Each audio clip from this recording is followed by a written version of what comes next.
Hey guys, welcome to my YouTube channel study and blogs. और guys, आज की video में हम डिस्कस करने वाले हैं पॉलिटी से वो क्वेश्चंस जो हर बार रिपीटेडली को यूपी कांस्टेबल में पूछे जाते हैं। और ये सब्जेक्ट ऐसे हैं जो यूपी कांस्टेबल हो, दिल्ली हो, कोई भी इवन कोई भी एग्जाम हो जिसमें जी के आता है, आपके लिए यूजफुल रहेगा। तो आज की वीडियो में हम स्टार्ट करते हैं। हमारा फर्स्ट क्वेश्चन दिया गया है, भारतीय संविधान में संविधान संशोधन की प्रक्रिया किस राष्ट्र के संविधान पर आधारित है। यानी कि हमारे यहाँ जो कॉन्स्टिट्यूशनल अमेंडमेंट होते हैं, यानी कि संविधान संशोधन की जो प्रक्रिया है वो कौन से राष्ट्र के संविधान पर आधारित है, ये पूछा गया है। जिस तरीके से हमने अमेरिका से मूल अधिकार लिए हैं, जुडिशियल रिव्यू लिया है, कनाडा से हमने और भी बहुत सारी चीज़ें, आयरलैंड से डीपीएसपी लिया है, तो दक्षिण अफ्रीका से उसी तरीके से हमने लिया है संविधान के संशोधन की प्रक्रिया। नेक्स्ट है हमारा अवशिष्ट शक्ति, जिनका उल्लेख, अवशिष्ट शक्तियां होती हैं रेजिडुअल पावर्स, जिनका उल्लेख संघीय राज्य समवर्ती सूची में नहीं किया जाता, तो उनका जो पावर है वो किसके पास होता है, अवशिष्ट शक्तियों का, ये पूछा गया है। ये क्वेश्चंस वो हैं जो आपको ये आइडिया देते हैं कि हमको क्या पढ़ना है और क्या छोड़ना है। ये नहीं है कि हमको सब कुछ भरमार पढ़ना है लेकिन हमारा पेपर आए तो हम क्वेश्चन नहीं बना पा रहे हैं। तो गाइज, हमारा पहला ऑप्शन है राज्यसभा के पास है, संसद के पास है, राज्य विधानमंडल के पास है या लोकसभा के पास है। तो जो इसका करेक्ट आंसर होगा वो होगा संसद। यानी कि जो रेजिडुअल पावर्स होती हैं, अवशिष्ट शक्तियां होती हैं, उनकी जो पावर दी गई है वो पार्लियामेंट को दी गई है। नेक्स्ट क्वेश्चन है हमारा, भारत के संविधान के अंतर्गत आर्थिक योजना किस चीज का विषय है। भारतीय संविधान के अंतर्गत आर्थिक योजना पूछा गया है, यानी कि जो हमारी इकोनॉमिक प्लान होते हैं वो किस चीज का है, ये है हमारा समवर्ती सूची का विषय है।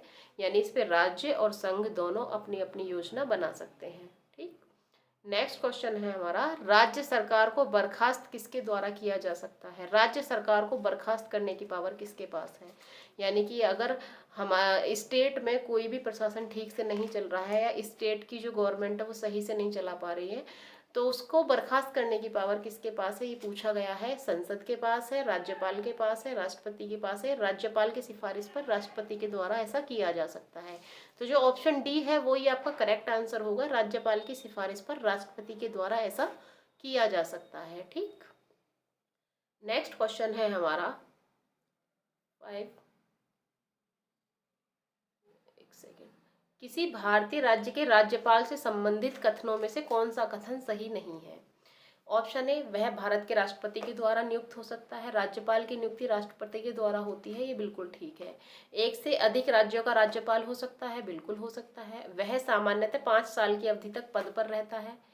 या फिर यदि संबंधित राज्य की विधायिका उसे पद से हटाए जाने का प्रस्ताव अनुमोदित करती है तो वो अपनी पदावधि से पूर्व भी पद से हटाया जा सकता है। इसमें से कौन सा सही नहीं है, तो जो ऑप्शन नंबर डी है वो इसका सही नहीं है, क्योंकि 153, 156, 155 में राज्यपाल के बारे में वर्णन किया गया है। आर्टिकल 153 में बताया गया है कि राज्यों के लिए राज्यपाल होंगे। आर्टिकल 155 में राष्ट्रपति द्वारा राज्यपाल की नियुक्ति की जाती है और आर्टिकल 156 में उनके कार्यकाल का वर्णन किया गया है। तो जिसका ऑप्शन डी है वो होगा गलत, क्योंकि यही सही नहीं है। नेक्स्ट है हमारा, हाई कोर्ट के न्यायाधीश के वेतन में किस परिस्थिति में कमी की जा सकती है।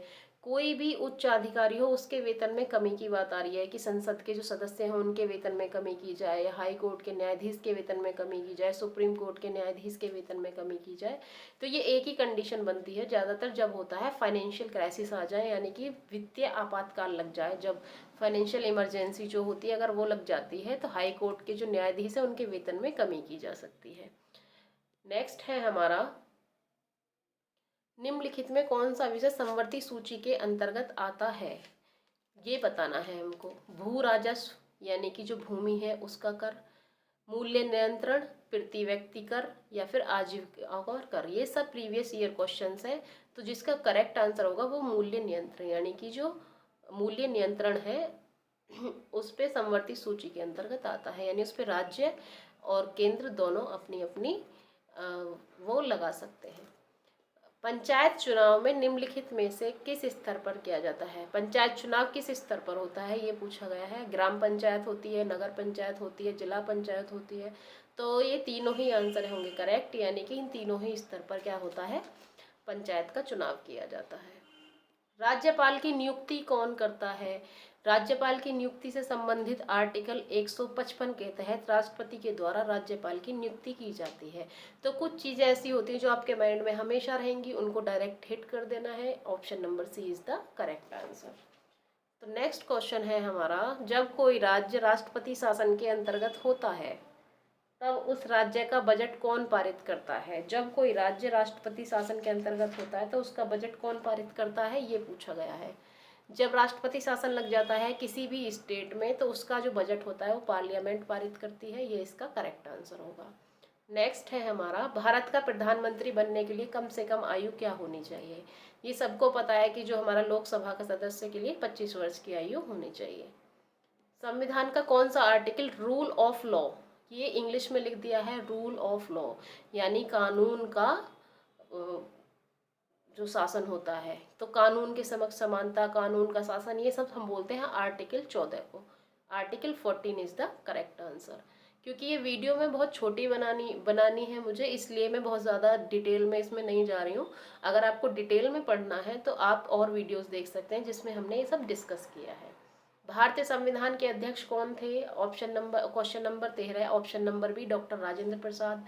जनगण मन की रचना किसने की है, तो ये की है रविंद्रनाथ टैगोर ने। जो चीज़ें बिल्कुल जिन पर टाइम देने वाली नहीं है उन पर ज़्यादा टाइम नहीं देना है। राज्यसभा के सदस्य की अवधि 6 वर्ष की होती है, ये सभी को पता है।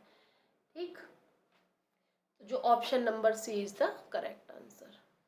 आई होप ये क्वेश्चंस आपको हेल्प करेंगे और आप जब भी पढ़ने बैठेंगे तो अपने दिमाग में ये सोच के बैठेंगे कि ये क्वेश्चंस अगर पिछली बार पूछा था तो इस बार भी पूछा जा सकता है या इससे संबंधित और क्वेश्चंस को बनाया जा सकता है। Thank you for watching this video. अगर आपको ये वीडियो अच्छी लगती है तो आप लाइक, शेयर एंड सब्सक्राइब कर सकते हैं।